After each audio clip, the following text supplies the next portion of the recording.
कि जननी जन्मभूमि से स्वर्गादपि गरीयसी, और यह पवित्र भाव जिस धरती माता के लिए भगवान राम ने लक्ष्मण से कहा था, अगर आप उसके दर्शन करने हो तो बुंदेलखंड उसका साक्षात उदाहरण बनता है।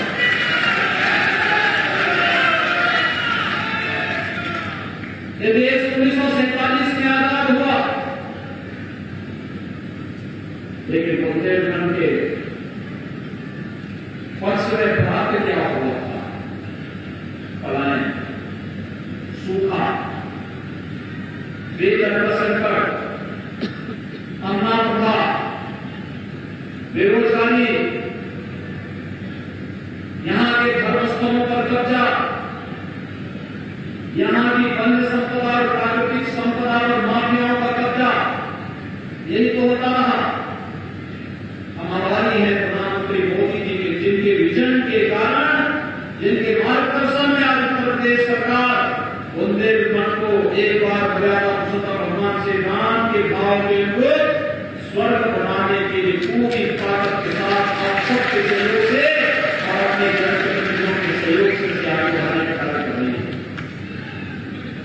भाइयों बहनों, पिछले 4 वर्षों के दौरान चित्रकूट के अंदर धार्मिक पर्यटन को बढ़ावा देने के लिए जो कार्य हुआ है वो किसी से छुपा हुआ नहीं।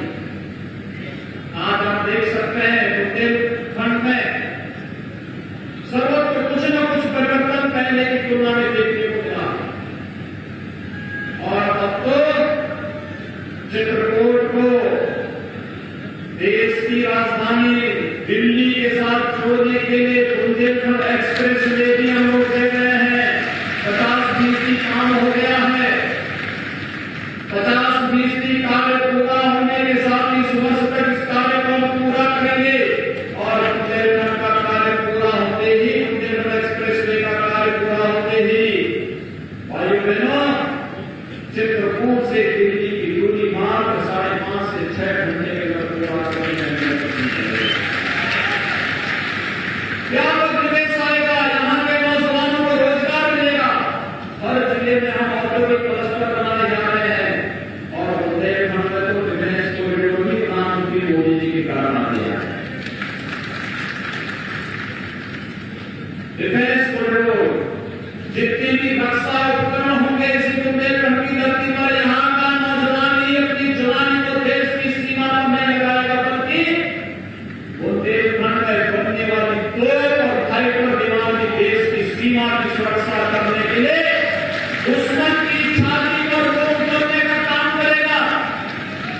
यह कार्य बुंदेलखंड की धरती करेगी। बुंदेलखंड की धरती आया सौर ताकत देश की देने का दुनिया की देगी। भाइयों बहनों, अब तक जलशक्ति मंत्री का काम क्या है? हैंडपंप बनाना। लोग बोलते थे हैंडपंप मंत्री, और अब तो जलशक्ति का विभाग ही चेंज हो गया है। अब हैंडपंप में हर घर शुद्ध पेयजल के लिए पाइप पेयजल योजना, हर घर नल के साथ हम जोड़ रहे हैं। हर घर नल और हर खेत को पानी, हर खेत को पानी देने की व्यवस्था। मैं कल से बुंदेलखंड क्षेत्र में कह रहा हूं, ललितपुर से ललितपुर से झांसी, प्रातःकाल मैं झांसी से चला हूं महोबा, और महोबा से चित्रकूट आया हूं, उसके बाद फिर आना जाऊंगा। आप देखिए, कल हमने बढ़ई बांध परियोजना को समर्पित किया है ललितपुर की जनता। 11-12 गांव ऐसे थे जिन्होंने आजादी के बाद अपने खेत में कभी पानी देखा ही नहीं था। बढ़ई बांध परियोजना के खेतों में पानी ले जाने का काम कर रही है। कल से प्रारंभ हो गया। वर्षों से लंबी योजनाएं थी, वर्षों से लंबी योजनाएं थी, और यही नहीं, वहां की एक बड़ी आबादी को शुद्ध पेयजल की उपलब्धता में कराने जा रहे हैं। अभी लगभग 2600 करोड़ रुपए की लागत से अर्जुन सहायक परियोजना का काम अगले 1.5-2 महीने के अंदर कंप्लीट हो जाएगा, और हमारा प्रयास होगा कि देश में प्रधानमंत्री जी के कदमों से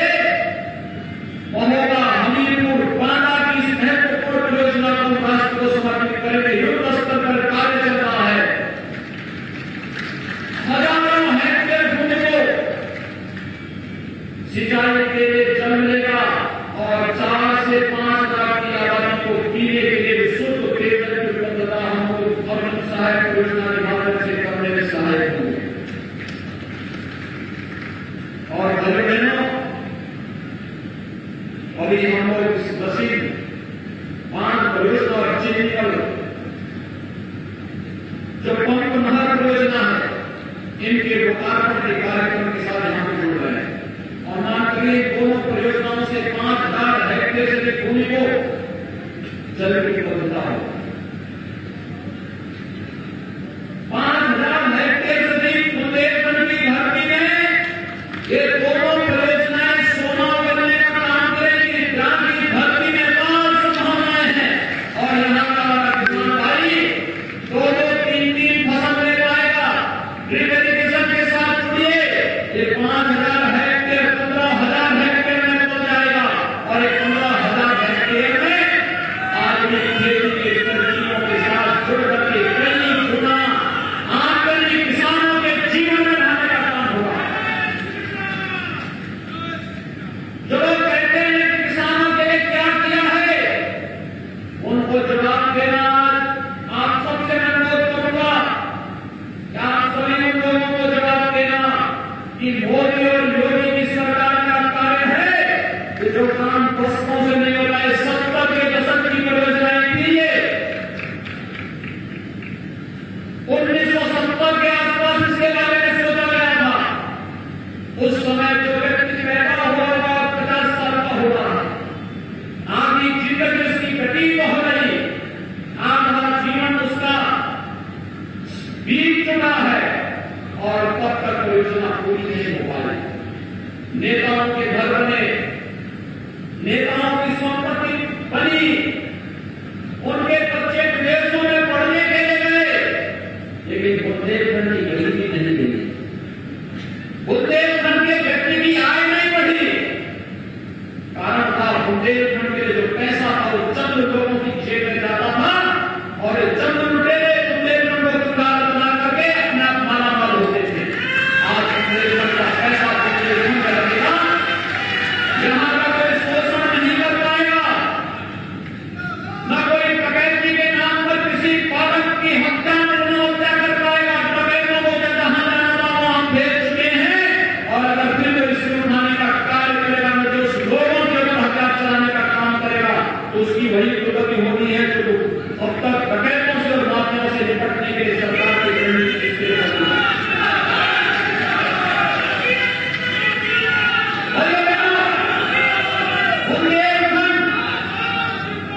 पिछले दिनों में आया था। इसी चित्रकूट जनपद में महर्षि वाल्मीकि के आश्रम में जाने का सौभाग्य मुझे प्राप्त हुआ था। वाल्मीकि जयंती के अवसर पर ऋषि मुनियों ने अपनी तप और साधना से जिस धरती से लोक कल्याण का मार्ग प्रशस्त किया हो, जिस धरती में अपने संकट के समय में भगवान राम को आश्रय दिया हो, और धरती आजादी के बाद भी प्यासी रह जाए, सूखी रह जाए, भय और भ्रष्टाचार के साये में जीने के लिए मजबूर हो जाए, ये कैसे हो सकता है? और इसीलिए हमारी सरकार ने तय किया है, आदरणीय प्रधानमंत्री मोदी जी के मार्गदर्शन में हम लोग एक ऐसी कार्य योजना तैयार करेंगे कि यहाँ की बेरोजगारी की समस्या का भी समाधान होगा।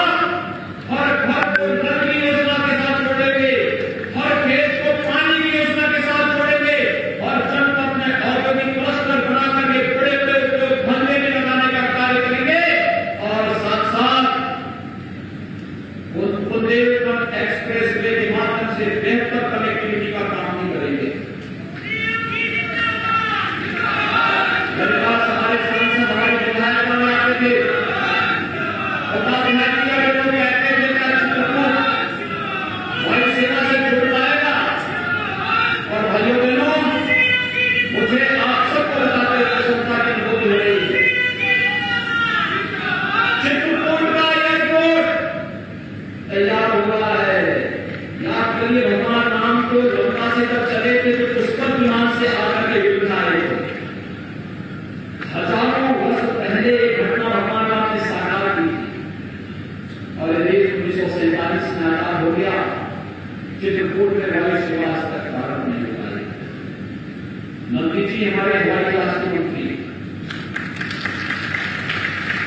और मैंने उनको कहा, मैंने कहा युद्ध स्तर पर जाकर के उड़ाजहाजों को लेकर के जाइए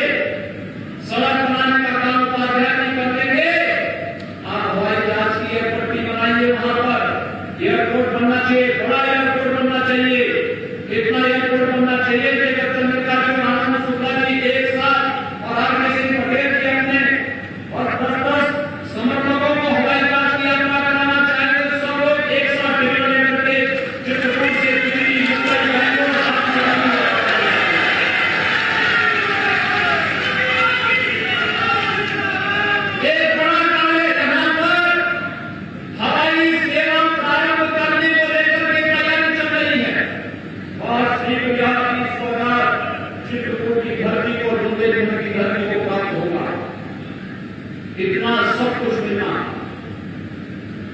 यह अपने आप में जब आजादी के बाद 7-10 साल तक केवल शोषण हुआ हो, यहाँ की वन्य संपदा को डकैतों के हवाले किया गया हो, माफियाओं के हवाले करके यहाँ की जनता का शोषण किया गया हो, यहाँ की खनन की संपदा को दोहन करके कुछ चंद माफिया अपराधी को अपनी गिरफ्त में ले लेते थे। आज ये नहीं हो पाएगा।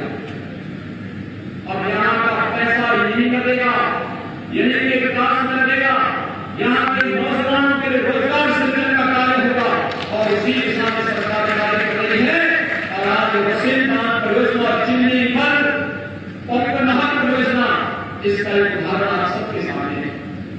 भाइयों बहनों, इन दोनों परियोजनाओं में लगभग 200 करोड़ रुपए खर्च हो गए हैं और 5,000 हेक्टेयर लैंड को विशुद्ध सिंचाई की नई सुविधा प्राप्त हो रही है। तो कई पेयजल की परियोजना हम लोग बुंदेलखंड में लेकर के आए हैं।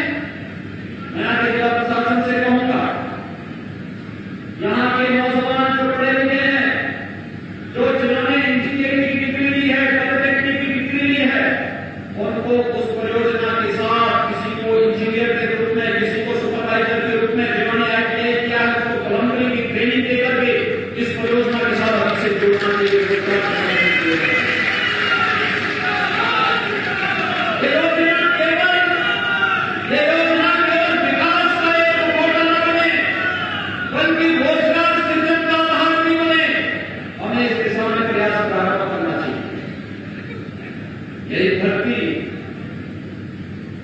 जिसके बारे में लोग हमें से डरते थे, मुझे याद है जब मैं पहली बार बुंदेलखंड में आया था, हमारे आज के प्रदेश अध्यक्ष और उस समय के परिवहन मंत्री श्री स्वतंत्र देव सिंह जी मेरे साथ में थे, उस समय के ग्रामीण विकास मंत्री और आज के जल शक्ति मंत्री मेरे साथ में थे।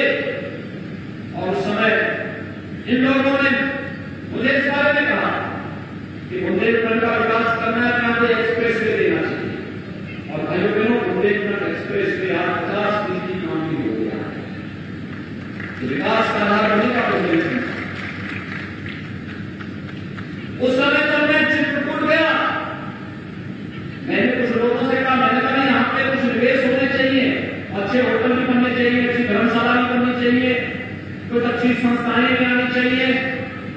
तो लोगों ने कहा साहब यहाँ कौन निवेश करेगा, यहाँ तो डकैत भी है।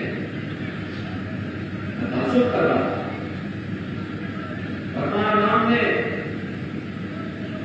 हजारों वर्ष पहले निस्सरहीन नहीं का एक संकल्प दिया था और सबके बावजूद आज हम सब राम भक्त हैं और फिर भी लोगों में भय हो, साधु संतों में भय हो, ये नहीं चल सकता है। और तब सरकार ने निर्णय लिया था कि बुंदेलखंड की धरती को डकैतों से विहीन करना ही होगा। और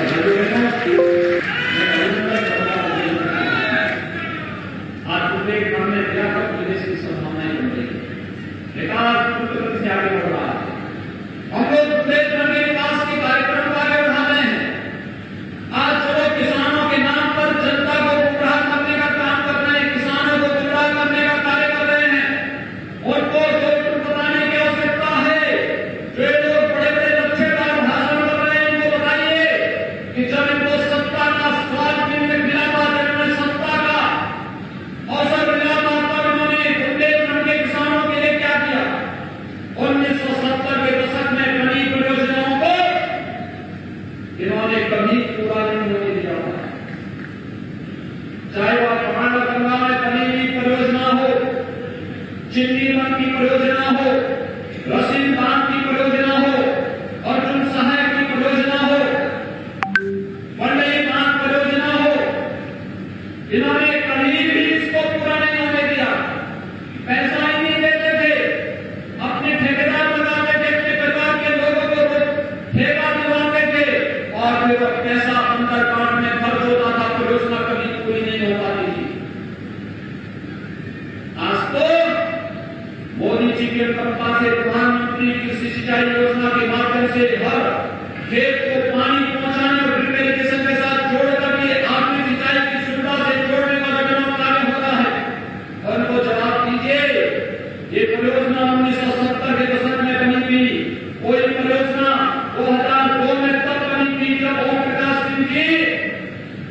सिंचाई मंत्री थे और माननीय राजनाथ सिंह जी प्रदेश के मुख्यमंत्री थे। तब ये परियोजनाएं बनी थी, तब उस समय से इसके लिए पैसा ही नहीं दिया, तो सरकारें बाद में उन्होंने पैसा ही नहीं दिया और परिणाम क्या रहा? विकास कार्य ठप पड़ गए, कार्य पूरा ही नहीं हुआ। प्रधानमंत्री मोदी जी 2014 में प्रधानमंत्री बने, उन्होंने कहा पैसा ले लो, राज्य सरकार ने पैसा ही नहीं दिया। और 2017 में हमारी सरकार बनी, हम लोगों ने एक मुश्त बुंदेलखंड की सिंचाई की परियोजना के लिए, पेयजल की परियोजना के लिए एक मुश्त पैसा दिया, जो सरकार राज्य सरकार ने दिया, और परिणाम है आज एक एक परियोजना पूर्ण होती हुई दिखाई दे रही है। ये योजनाएं पूर्ण हो रही हैं। बताइए हम लोगों को, आपके पास स्मार्टफोन का अपना स्मार्टफोन से जाइए फोटो लेकर के, और फिर उनके जब वो मोदी जी की सरकार पर, प्रदेश की सरकार पर किसान विरोधी होने का चस्का लगाते हैं, तब बोल रहा उनको कि अपने खिड़कियों पर भी देखो, इस परियोजना को तुम पूरा नहीं कर पाएंगे। कई दोस्तों में वह मोदी जी की अनुकंपा से प्रदेश की योगी जी की सरकार ने परियोजना को पूरा करके हम जनता को समर्पित कर दिया। इन परियोजना के फोटोग्राफ उनको दिखाना जरूर, आईना दिखाइए इन लोगों को। ये लोग किसानों के कंधों पर, भोले भाले किसानों के कंधे पर, हमारे अन्नदाता किसानों के कंधों पर बंदूक रख करके भारत के विकास को रुक करना चाहते हैं। जब भी भारत किसी एक निष्पक्ष के साथ आगे बढ़ता है, मोदी जी के नेतृत्व में आगे बढ़ता है, ये लोग कुछ न कुछ ऐसी खुरापात करते हैं जो भारत के विकास और भारत की छवि को अंतर्राष्ट्रीय मंच पर खराब करने का कार्य होता है। किसानों के आंदोलन के पीछे भी यही लोग हैं, जो लोग भारत की छवि को खराब करने का कार्य कर रहे हैं। भाइयों बहनों, हम सब जानते हैं एमएसपी कि मोदी जी के आने के बाद भारत का 1.5 गुना एमएसपी किसानों को मिलना प्रारंभ हुआ। अगर करें कि महीने स्थापित होंगे तो एमएसपी का मतलब क्या? हमारी सरकार ने करें स्थापित किए, धान के लिए, गेहूं के लिए, तिलहन के लिए, गलन के लिए, मकई के लिए, आलू के लिए, एक एक किसान की उपज को खरीद रहे हैं, न्यूनतम समर्थन मूल्य से दे रहे हैं। मुझे आश्चर्य होता है, गुमराह करने का कार्य होता है इस बात को लेकर के कि कॉन्ट्रैक्ट खेती के माध्यम से किसानों की जमीन को बंधक बना दिया जाएगा। प्रधानमंत्री जी ने तो पहले कहा, ये बाध्यता नहीं, ये केवल विकल्प है, मर्जी है तो अनुमति करिए, नहीं मर्जी है तो मत करिए। लेकिन मैं कह सकता हूं, यही बुंदेलखंड की धरती है। वैद्यनाथ ग्रुप ने तमाम हर्बल प्रोडक्ट को, औषधीय पौधों का यहीं के किसानों से खरीदने, हर्बल फसल को यहीं के किसानों से खरीदने का काम, हर्बल फसल को खरीदने का काम यहाँ के वैद्यनाथ ग्रुप ने झांसी के माध्यम से किया था। किसी किसान की जमीन को आज तक वैद्यनाथ ग्रुप ने कब्जा नहीं किया, बल्कि लोगों को भी मुनाफा दिया। प्रदेश के अंदर ऐसे तमाम ऐसे ग्रुप हैं जो किसानों से मुक्त करते हैं। फसल का मुक्त होता है, न कि खेत का मुक्त होता है। कृषि संबंधी कानून में, मंडी समिति का कानून है, जुलाई 2020 में लागू हुआ। प्रदेश के अंदर एक भी मंडी बंद नहीं हुई। प्रधानमंत्री जी ने पहले कहा कि एमएसपी हम देंगे, ये जारी रहेगी। वो सबके बावजूद गुमराह करने का काम कुछ लोग अन्नदाता किसानों के कंधों पर बंदूक रख करके कर रहे हैं। इनसे सावधान होने की आवश्यकता है। और भाइयों बहनों, मैं आपको आश्वस्त करने के लिए आया हूं, सरकार आपका विकास कराएगी, सरकार आपके विकास के लिए प्रतिबद्ध है। ये बुंदेलखंड एक्सप्रेस वे, ये डिफेंस कॉरिडोर, ये हर घर नल की योजना, ये सिंचाई की बड़ी परियोजना, ये सभी आपके विकास का आधार बनने जा रही है, जिसको हम तेजी के साथ आगे बढ़ाएंगे। और मैं यहाँ के जिला प्रशासन से एक बात और कहूंगा, हमारी सरकार ने तय किया कि जैसे हम लोगों ने 45 गांवों को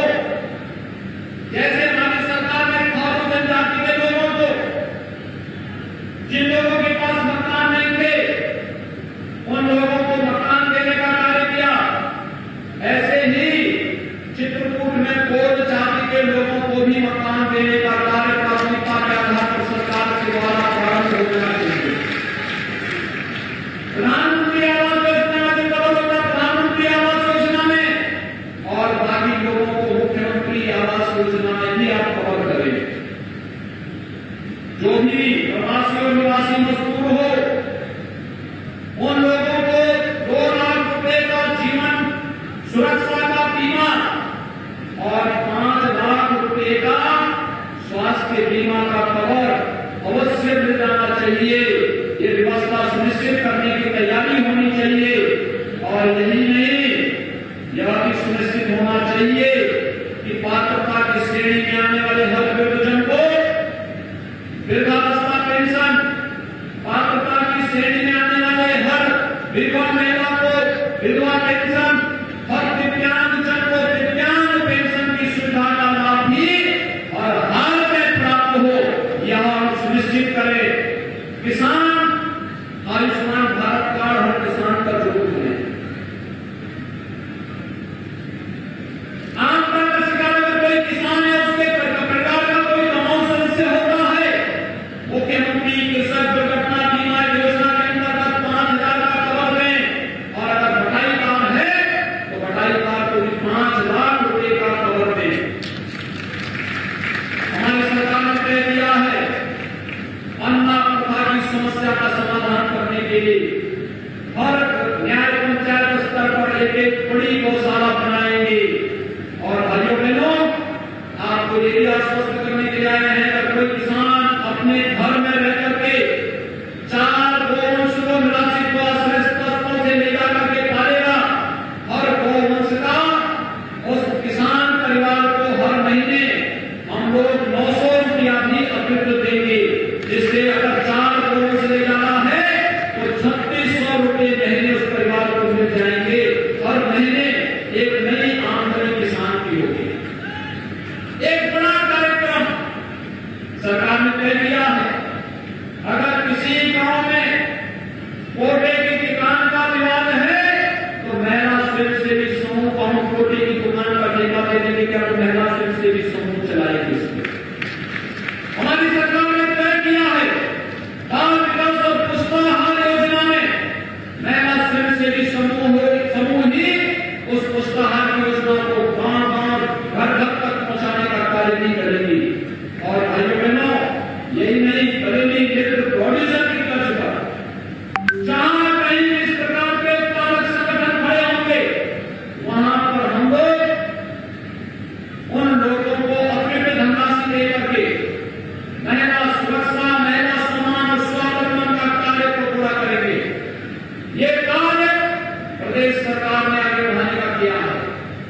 नौजवानों के लिए अभ्युदय योजना के माध्यम से अच्छी कोचिंग की व्यवस्था हो, या फिर गांव की बेहतर कनेक्टिविटी के लिए सरकार पूरी प्रतिबद्धता के साथ कार्य कर रही है। आज जब यहाँ पर ये 2 महत्वपूर्ण परियोजनाओं का लोकार्पण का अवसर मुझे प्राप्त हुआ है, मैं एक बार फिर से चित्रकूट की जनता को इन दोनों परियोजनाओं के लोकार्पण के लिए हृदय से बधाई देता हूं। आप सबको अपनी शुभकामनाएं देता हूं और विश्वास व्यक्त करता हूं कि शिवरात्रि और होली का पावन पर्व आ रहा है। ये पर्व और त्योहार हम सबके जीवन में खुशहाली का आधार बने। कोरोना समाप्त तो नहीं हुआ है। 60 साल के ऊपर के लोगों के लिए मोदी जी ने टीका की व्यवस्था की है। अगर कोई व्यक्ति किसी गंभीर बीमारी से ग्रसित है, 45 साल से ऊपर के ऐसे लोगों के लिए फ्री में टीके की व्यवस्था हो रही है। मैं अपने माननीय जनप्रतिनिधियों से आग्रह करूंगा कि जनता के बीच में टीकाकरण के अभियान का प्रशासन के साथ मिलकर के व्यापक प्रचार प्रसार करें। फ्री में टीका लगवाने की व्यवस्था हरेक गरीब को, हरेक नागरिक को करने की तैयारी करें। और जब तक टीका, 2 टीका, एक टीका लगने के 28 दिन के बाद दूसरा टीका और फिर 12-15 दिन के बाद आप देखेंगे कि कोरोना अब आपके पास पकड़ नहीं पाएगा। कोरोना से बचाव के लिए मोदी जी ने फ्री में राशन भी दिया, जनधन अकाउंट धारियों को पैसा भी दिया, वृद्धावस्था, दिव्यांगजन और निराश्रित महिलाओं को अतिरिक्त धनराशि दी, किसान सम्मान निधि प्राप्त करने वाले लोगों को भी समय से धन उपलब्ध करवाया। और फ्री में टीका दुनिया के अंदर 5,000 रुपये में है, भारत के अंदर मोदी जी फ्री में उपलब्ध करवा रहे हैं, फ्री में उपलब्ध करवा रहे हैं।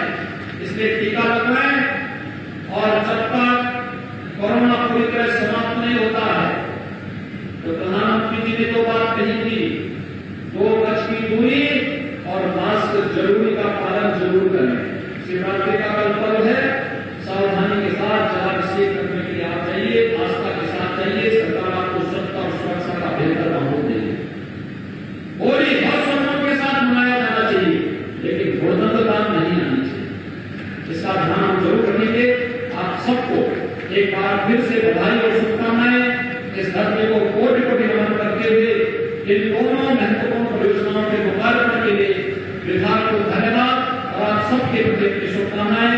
धन्यवाद। जय हिंद, जय श्री राम।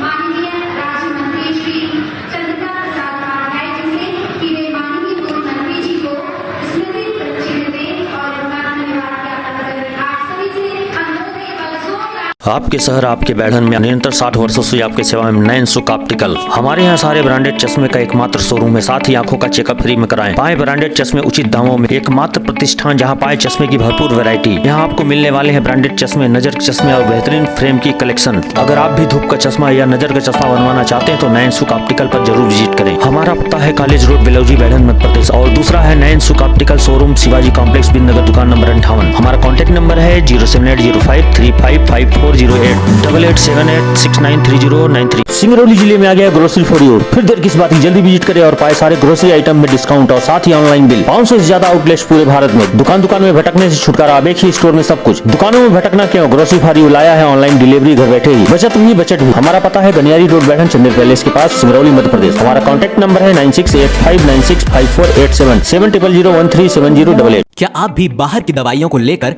रहते हैं परेशान? तो अब आपकी परेशानी हो गई है यूं खत्म। आज ही आए ज्योति मेडिकल स्टोर, जहां उपलब्ध है आयुर्वेदिक और सारी अंग्रेजी दवाइयां 10% की भारी छूट के साथ ही बड़े शहर जैसे बनारस, चेन्नई, जबलपुर और दिल्ली के साथ NCL, नेहरू और NTPC की पर्चियों की दवाइयां भी आसानी से उपलब्ध हैं। अब घर बैठे कभी भी ऑर्डर करें और पाएं फ्री डिलीवरी। आज ही संपर्क करें। हमारा पता है Jyoti medical store, UBI road, Singrauli, Madhya Pradesh. Screen पर दिए गए नंबर पर संपर्क करें। और हाँ, हमारे चैनल को सब्सक्राइब करें, घंटी का बटन दबाना न भूलें, जिससे नई अपडेट आपको समय समय पर मिल सके।